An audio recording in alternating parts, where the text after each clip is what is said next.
Premiere does periodically save your file as you go. However, it's always good practice to make sure that you are saving so that you don't lose it should something happen to your computer.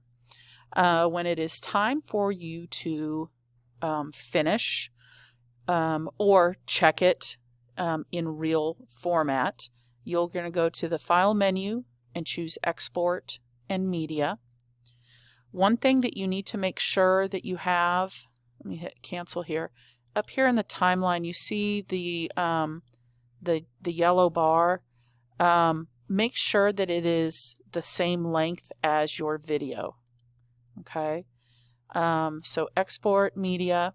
We want to choose under Format H.264. That's going to give us the better quality.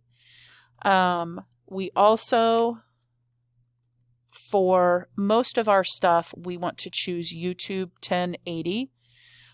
If you are doing something that is quick, that you just need to do a quick little preview, you can choose something like the match bitrate medium or match source medium bitrate or high bitrate. That'll make it go a little bit faster if you're just doing a quick check of it. But if you are finished, then you want to do that.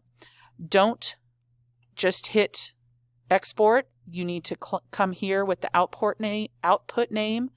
Make sure that you are going into your correct folder, and you always want to have your period number, your last name, and then the name of your file, which mine is just sample, but if you're working on your documentary, then you would do pandemic documentary or something like that.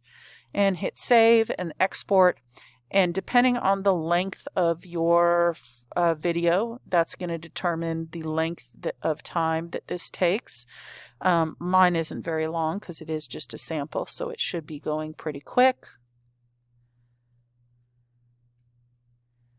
And when that window closes, your video has finished exporting, and then you can go find it. Oh, there, mine. And then there is my finished video. Okay.